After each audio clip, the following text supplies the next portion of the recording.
Good morning and good afternoon, everybody. Thank you so much for joining us today for our Home Express webinar series continuation with Let's Get Into Real Non-QM Loans.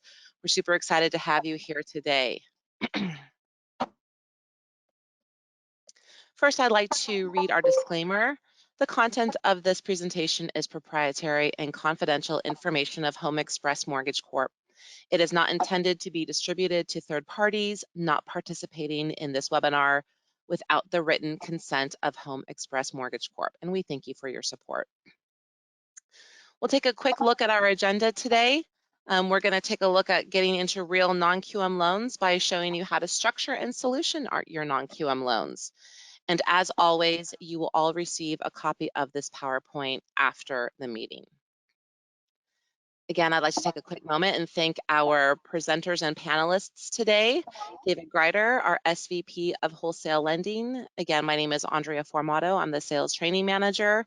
And we have Ray Menina, the SVP of Strategic Initiatives. Ray, I'll turn it over to you to say a few words before we get going. Great, thank you, Andrea, and welcome everyone to our webinar. These webinars are geared towards providing you relevant market updates as well as product information that will better equip you to capture more business. So first, about us. Home Express started in 2015 as a specialized non-QM wholesale firm dedicated to serving mortgage brokers.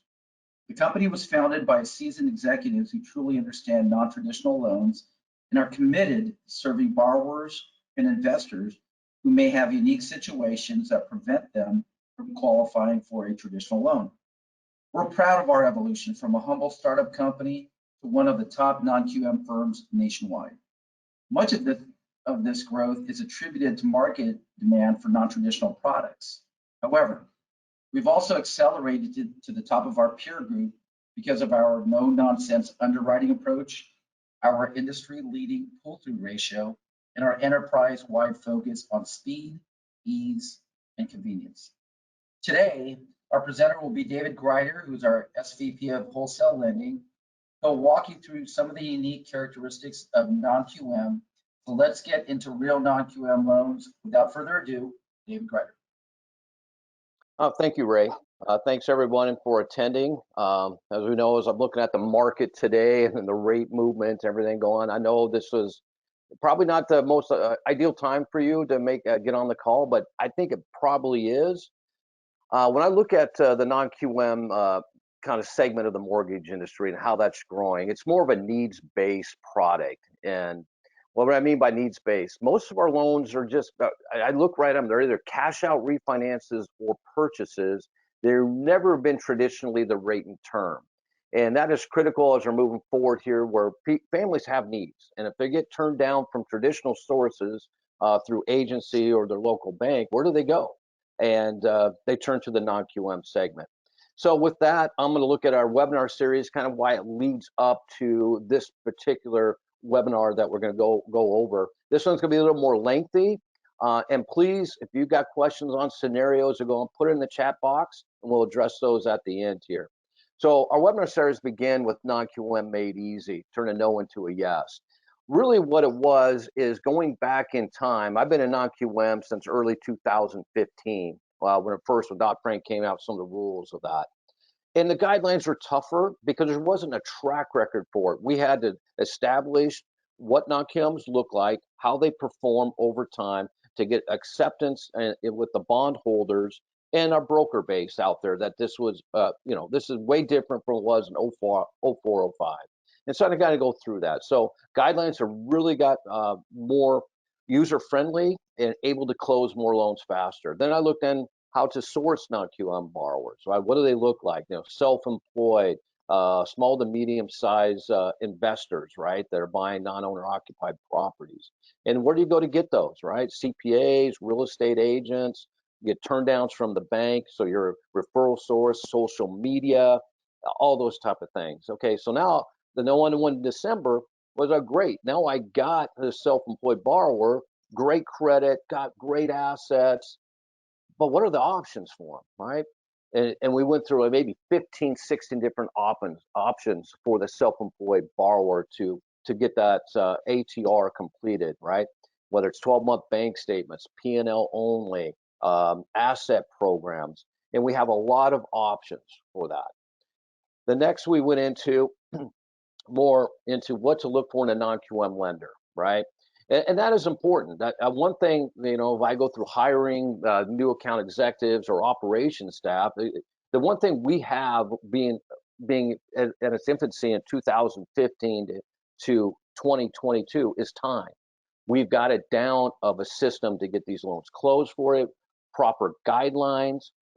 We are a true lender. We underwrite to our guidelines, fund with our money. Ultimately, they do get securitized into the bond market. But is it a pass-through lender? There's a one that you know that is reputable, that when they say, hey, this is a loan that we can do for it, they get closed, right? High pull-through percentage. Then I looked at, you know, looking at non-QM lenders, and what is a life of the loan at Home Express? So we went through our technology, our XConnect portal, how we have the income desk, how it goes into the setup or disclosure department, automatically goes into underwriting, then conditions get uploaded through that portal, and then it goes, oh man, it goes right to DocU, like 24 hours in docs, and we fund on scan docs back. And so that experience, you can actually watch and see the whole life of loan through our XConnect portal. You can interface with your account executive. We have non-producing sales management. That means they're going to get answers to you quick. We want a good communication. Communication is key. Just when anytime you have a relationship, we want a relationship with our broker base, from ops to sales to our customer, and have the borrower have a great experience. So doing all that, you know, and I started going, well, there's lots of advertisement out here for non-QM loans. One is, hey, we do DSCR. They go, okay, that's great. Okay, got great credit, money down, fairly easy. 12-month bank statements. So there's one bank statement, everything else would fit a DU findings. Those are fairly easy, but that's not what gets you there. Every loan generally has some type of element that pops up, and how you navigate that and structure and solutioning loans is what non-QM is. And when it first started in 15, 16, 17, that's what it's about. Solving these problems for good borrowers that we still need to make sure they have ability to repay, that they get done, close, and help these families move forward with their purchase or get the cash out for their family needs or business needs. So let's move to the next slide, Andrea, and we'll begin. Okay, structuring and solutioning non-QM loans, right? One factor I kind of have to say is structuring loans, so make sure the loan closes with a lock period. We're in a rising rate environment. I don't know if everybody saw the 10-year go over 2 today, the 3 years in the 1.9 range. That does affect the rates, right? Whether it's QM, non-QM. So we want to make sure we close within the lock period, and then you have your purchase, your marketing is non-QM, you have your real estate connections. How can you get the next loan from them and repeat business? Close the purchase on time. And then how part of that is know the conditions early. And you'll kind of see that going through here. It's really like, hey, you have the loan, here's the scenario, here's what they're trying to accomplish. And then you kind of document that, what's needed to get that deal closed. And the faster you do that, the easier you'll close. And believe it or not, we have loans that close within 10 days here because they have a good account executive that's upfront with it. These are the conditions we're going to need, even before it gets underwritten, and it goes through quickly. Let's go to the next slide. Clear path for funding. And I mean this kind of this loan story type of thing. So every loan is unique in non-QM, and we treat every loan as its own merits. The more we understand about the loan story, even if it's just a quick 2-sentence, hey, this is what they're trying to do, this is why the loan makes sense for that particular borrower, helps immensely, right? So does the benefit make sense? If it's a purchase, they're buying up, buying down, what are they doing with their departure property? If it's non-owner occupied, it's clearly investment property, and you can estimate the rents before you even submit the file, whether that makes sense for that borrower to buy a business purpose rental property, right? I've seen this where it's not even detailed out where, hey, I got a scenario. Hey, well, they currently rent, they're not a first-time owner, but they currently rent, and they want to buy a non-owner occupied 5 miles from their house. Now, I'm not saying no to that. What I'm saying is that make sure we get that explained up front, that it makes sense, right? Because underwriters not going to know. They go, hey, man, there's lots of regulations around this. We're going to have to investigate this further. But if it's up front, it goes through smoothly. It's a refinance, kind of the cash out. Why the cash out? Hey, we're paying off debt with this. What's the monthly savings? And the last one I put on here, because it's a little bit different from the QM world, called payment shock. On manual underwrites, which non-QM is, payment shock is big, right? So to address. And I would say no. I mean, people can live with their family, have no rent, save up money for a down payment. That's a good thing, and we have programs for that because we understand that's a good thing for them to do. But if you look at someone going from a $3,000 mortgage payment, now they want to buy this house with a $12,000 mortgage payment. That's a big payment shock on it. Not saying no, but can they afford it? Do they have extra reserves? Have they saved up money at that time? Just address that stuff early, because we're on the hook in non-QM. What I mean by that, there's vested interest. Not only does there's no like 95% loans, it's 90% is the LTVs that go to on purchase, but as a lender in non-QM, we put our own money into the deal. And that's what makes, non-QM kind of unique and special and long-term, right? This is a long-term play. We all have vested interest on these loans that we ultimately fund, go through the securitization into the bond market. Let's go to the next slide. So I looked at 4 real categories really you need to look at on loans, right?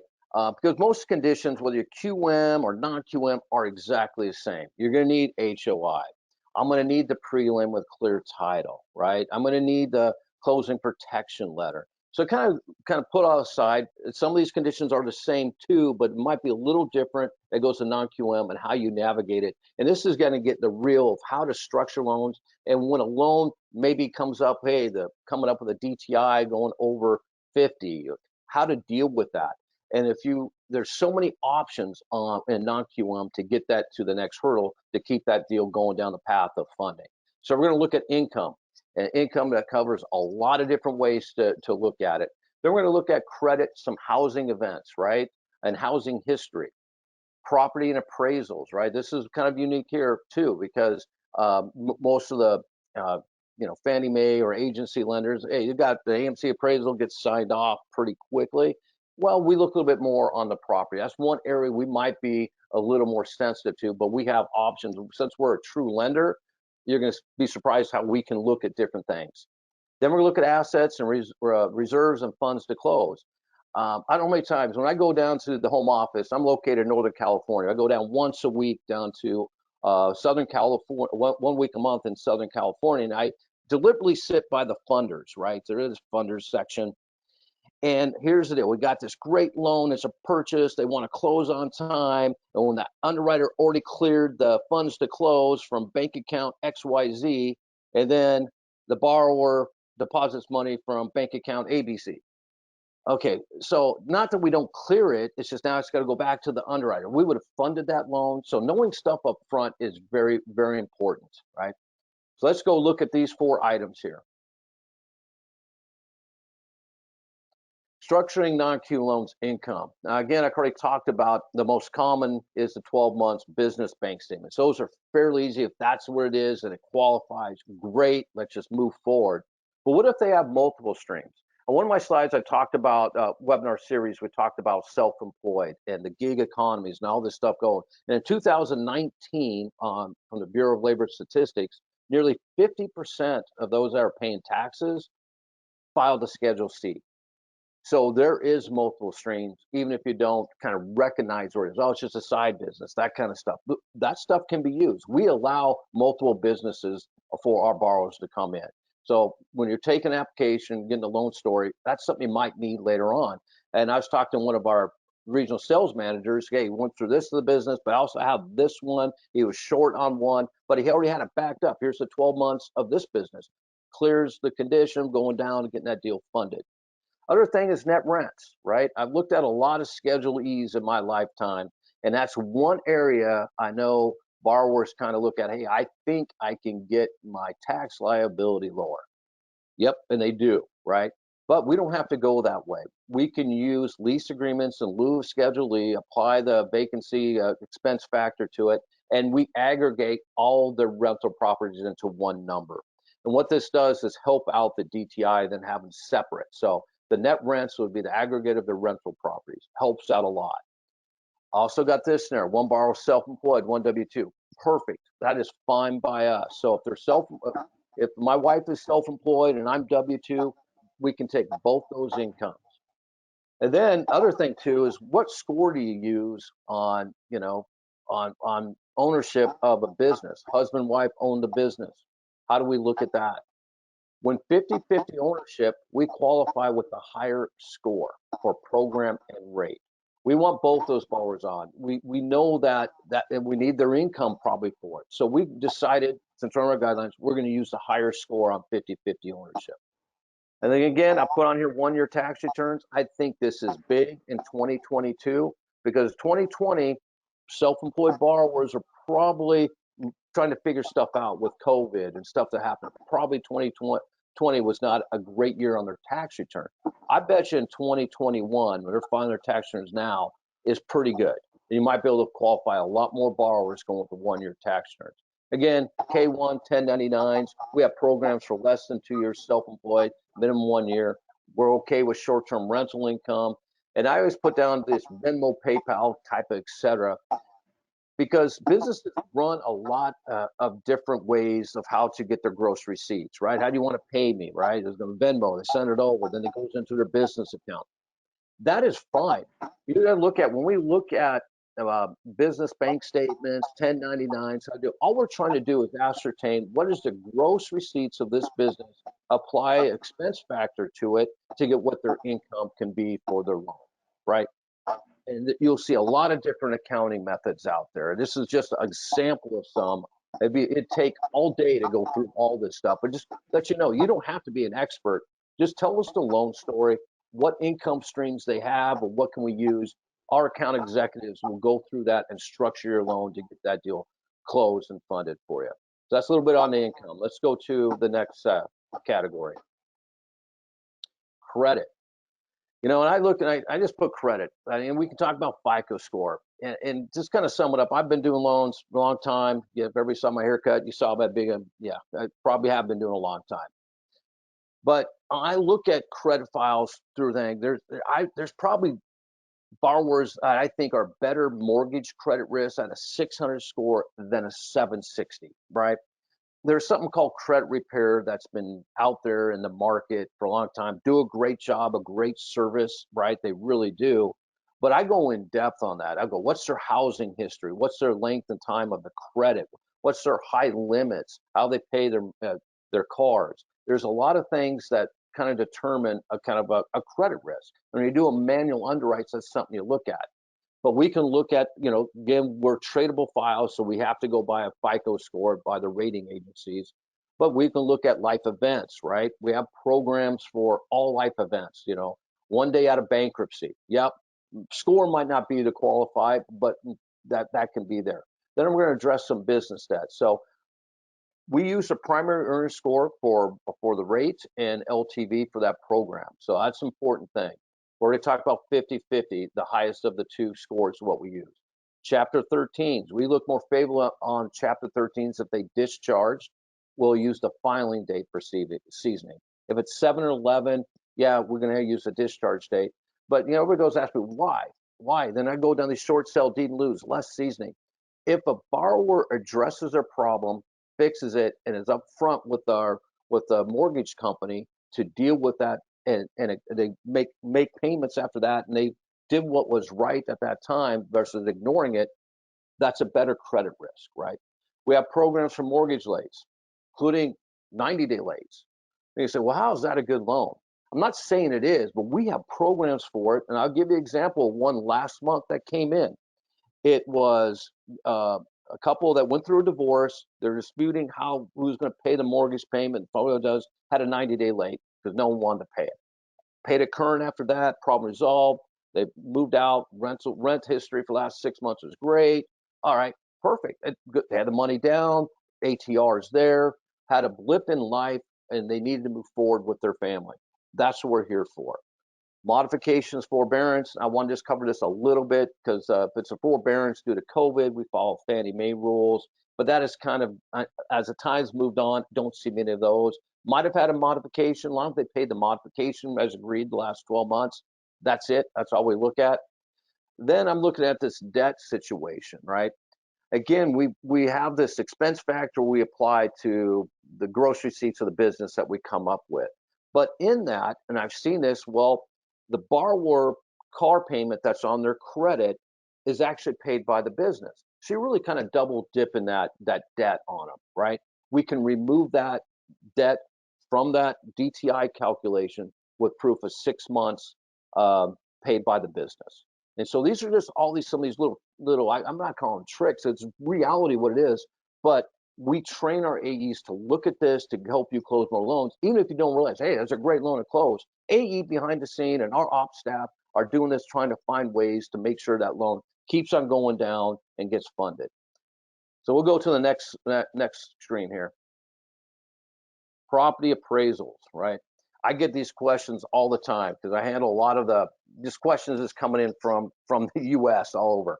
And I get these questions, do you do AR5 zoning properties?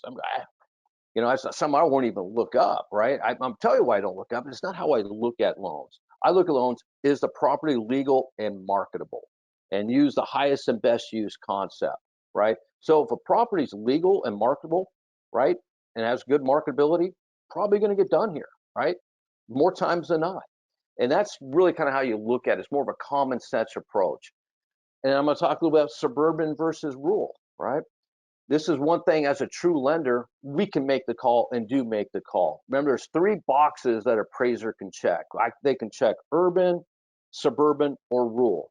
I wish there was a 4th box. Oh, it's suburban with rural tendencies, but there's not. So we decided as a company, hey, we underwrite our own guidelines. We're going to make the call. The appraisals come in, and it might be just 5-10 miles out of Sacramento, and the appraiser calls it rural. No, you're next to high employment that just want to live a little bit outside of an urban area. That is fine. Don't have to have the appraisal change. We'll just call it suburban. Okay, that's a big difference. True rural, yeah, that really affects the marketability where you don't have a big population based work. Of course, probably less marketable is truly rural or kind of more remote. Also, the DSCR rents do not cover PITIA. I had to address this because that's a big product in today in non-QM. Remember, the appraiser gets this data from usually MLS. There is not a lot of data on MLS on rents. Most landlords go and post differently, either on their website for that because there's high demand for housing right now. Maybe some type of local paper. There's other sources where the appraiser doesn't have that. So before, when you're ordering a investment product, 1007 or 216 if it's units, kind of supply that information up front. That'll go a long ways on a clear path than having to say, hey, the rents are way off on this, and now the rate gets affected or LTV. We want this to be up front so we can address this and get your loan funded quickly with the least amount of conditions or questions as possible. And then I'm just talking a little bit about the appraisal, comparable properties within a reasonable distance and sales time, right? Just because it's an AMC appraisal, if the adjustments are way high in distance, we're going to take a look at that. We have to, right? Again, we're vested in the deal. Every loan we have, we're vested with our own money into it, right? So generally, the smaller adjustments, the better. And I'm also going to look at this other section called subject to versus just putting comments on the appraisal. And this slows you down. So if an appraiser goes out there and say it's subject to water heater straps, right? Okay, they said subject to. Now I have to order a 1004D. If the appraiser just put comments in there, it just, hey, it's not subject to anything. It's just a comment, hey, the water heater needs double straps. Now I can have the homeowner put the straps on, do an iPhone picture, and clear that condition. This is all trying to do up front, and when you get your appraisal in, kind of quickly look at with your AE, you will solve a lot of problems. And again, this is 70% of the loans go through so quick. It's these 30% that make the difference in a non-QM lender, and you have that high pull through. And this could even be behind the scenes as these stuff is going, but it is happening. So let's go to the next category. Reserves, funds to close. I already kind of talked a little bit about my experience sitting down with the funders, right? But everybody knows this. It's a purchase. You got to have your funds to close. It's no surprise, right? But 60 days of general. We're going to say that general. Talk to your AE about our seasoning on funds to close on investments. It'll surprise you. So I'm going to leave that one for you to call your AE. But let's be upfront which account to use. That way it gets signed off, right? Don't have this surprise at the end. Oh, and now I'm going to use gift funds from this and it throws it in there. Not to say we allow gift funds. It just slows down the process. Other tip for you is on the business accounts. Hey, most are self-employed keep their money in a business account. They have this concept, if I take it from a business account into my personal, maybe it's taxable that way. It could be, not be. I'm not their CPA, so I don't know. But if you're using a business account, look at that average balance over the last 90 days, 60 days, and say, hey, that is their average balance all there. That's not going to impact the business, right? Because if that might be the case, it goes from $100,000 beginning of the month down to 20, then it's 100,000 beginning of the month, and they want to use 100,000 of that for their down payment. Well, we know they got expenses in there, and that could affect it. So just kind of look at the average balance of business account. And next up, we got cryptocurrency. Now, believe it or not, I got cryptocurrency, and it's probably more real with the news coming out this week with the Treasury and kind of looking at a U.S. digital coin from the Feds. Right, and that could happen. But it is a common thing more and more today. We can use cryptocurrency for funds to close, not reserves. However, depending on your wallet that you use, might cost a lot to move it over to your bank account and to document your ownership for that 60 days. So if you know that, get it up front, try to get snapshots of that wallet for last 60, 90 days that it's theirs, and then they transfer it to a US bank account before it goes into escrow, okay? Sale of assets is fine. Kind of document that. Maybe they're selling a house. I mean, I've had all kinds of stuff that I've seen here. I had one. I just remember it because I go, hey, the guy's going to sell what for the rest of his down payment?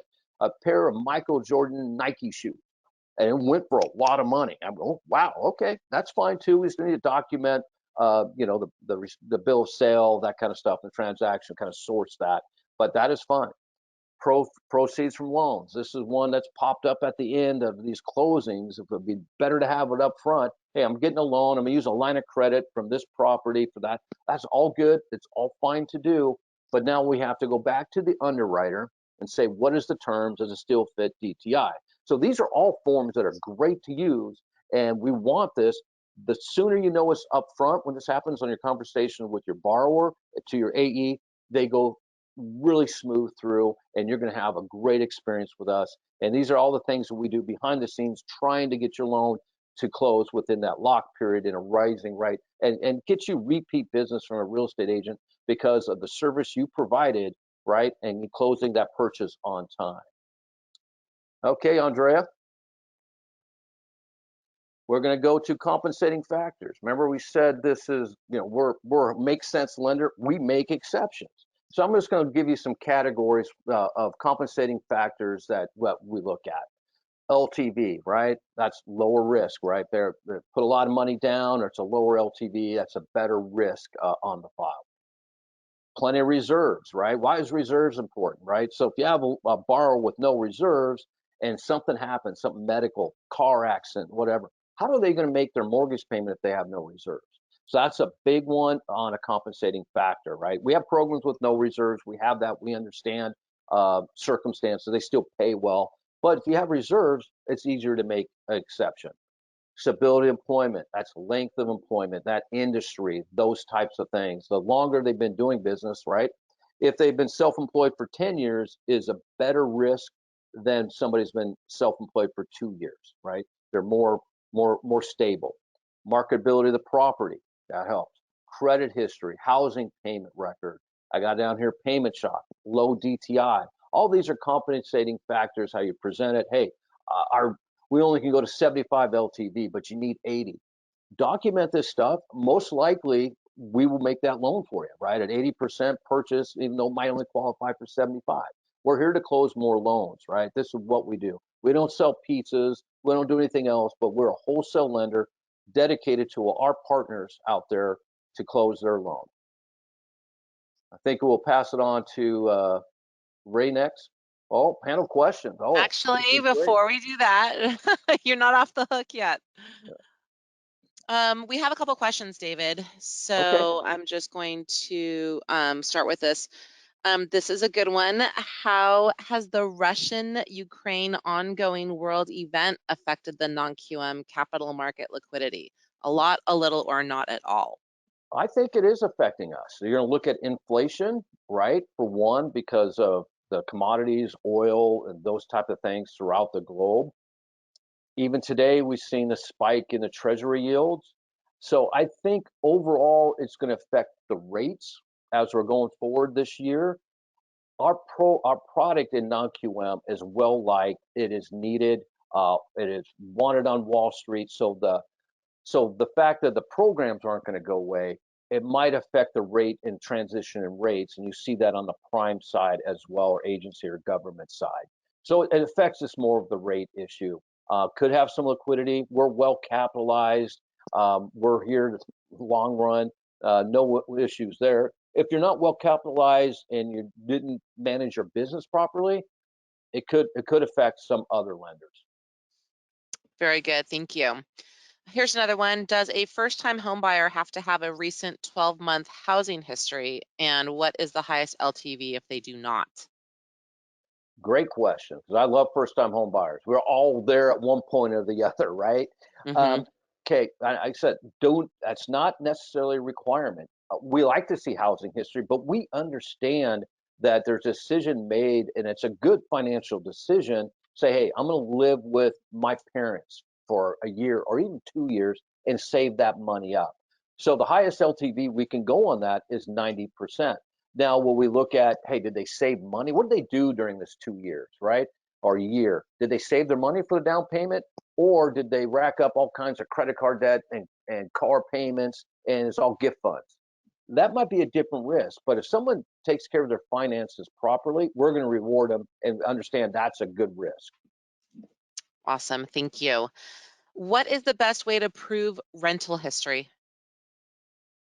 Oh, it'd be if it's a property management company, you can do the VOR, or you can get the bank statements. You'll see it get paid every month. That's what I do. It's like when I make payments, it's all online, right? Type of thing. So you can get online printouts for that. Or we always see the condition as canceled checks, but the canceled check just means I need hard proof of that they paid. If it's not done, if I can't get a VOR from a third party management company.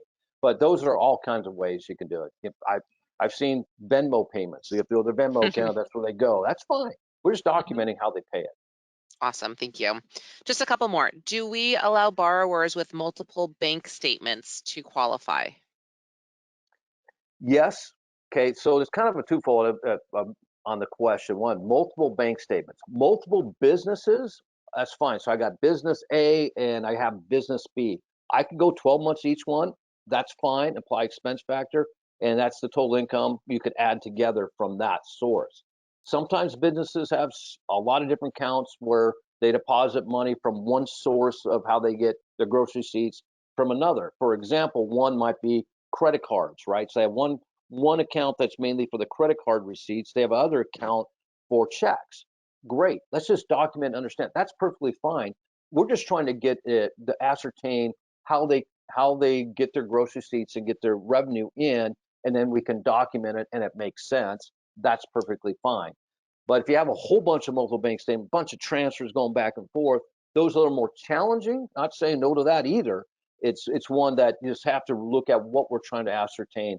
By regulation, we have to go and prove ATR on a consumer purpose loan.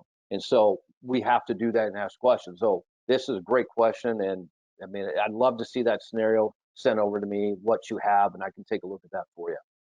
Great. Here's one that just came in. If a borrower has a student loan in collection and never made a payment once from more than 7 years ago, will they still be able to get approved? Well, it could be, we'd have to address student loan payments, right? So anytime it's a government type, I don't think you can just ignore that, or statute of limitations. Anything that's past statute of limitations, we can, that'll be excluded, right? But when a student loan, we'd have to look at it. How big's the collection, right? How to do that? It's over over 2 years old and charged off, okay, we have programs for that where we're going to kind of ignore it's charged off. They decided not to collect on it. So we have programs like that. But typically in student loans I see in that scenario might be extremely large, $100,000, $200,000. Those are things that we'd have to address. Awesome, thank you. And then lastly, do you have any programs with recent notice of defaults? Great question. Typically, we want at least 1 year seasoning on a notice of default, right? Is there cases where I look at that? And again, we're a mortgage lender. There's got to be a reason why. Is that a good loan, right? Maybe I do it if it was maybe they're co-signed on a debt, didn't on a house, and hey, they couldn't pay it, and something happened like that. But that is generally difficult if it's not seasoned at least 1 year. Great, thank you. One more slide for you, David, and then we'll turn it over to Ray. Oh, company overview. You're not done yet. I always start. I'm employee number 7 here from the beginning. I started here when there was no loans coming in, and we're starting it out. And what a great ride we have with great executive management. So I was talking to my boss before here, and we're talking about how we can help our broker partners even more, looking at some programs and rates for you. So we were founded in October 2015. We funded over 1.8 billion last year, and we're expecting that to double this year. With our partners' help. We're a wholly owned subsidiary of Sear Capital Management, 1.3 billion asset management company. That means we have capital. We're here to stay, right? We're executive management, proven track record. If you look at our history, you'll see what companies we work for. We're a top 5 non-QM lender. I think we're top 3 right now. I know last year in 2021.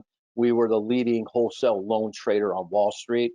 And again, we underwrite our own guidelines, fund with our own money. We actually have credit committee and probably change guidelines more than a lot of our staff would like, but we see something that makes sense. Let's get it in our guidelines, right? Maybe we're wrong on that. Let's fix that so we can make sure we help our broker partners close more loans. Service oriented, right? Faster. We talk about speed, ease, convenience, pull through over 60. We're close to 70% pull through. So 7 out of 10 loans close with us. All right. We focus on training and providing best account executives in non-QM. Literally, they do a minimum of 2 weeks, and we do weekly training on every week of training on programs, rates. We let them know how capital markets are affecting the non-QM business. So we go a lot with that. So it's a great company. We're here to help our broker partners. Please feel free to visit our website or give us a call if you would like to become an approved broker. You can also do that directly on our website. You can submit a loan scenario. We are here for you. And then lastly, we really are here for you. Here's David's and Ray's contact information. So David wasn't joking when he said, send him your scenario. He would love to take a look at that. So if you guys have any questions, feel free to jot down this information. Again, as I mentioned earlier, we will be providing you this presentation in a follow-up email. But once again, David and Ray, thank you so much for your time today. To everybody on the phone, thank you for your time. We really appreciate you spending your morning or early afternoon with us. Thank you so much, everybody. Have a great day, a great weekend, and we will see you next month. Bye-bye.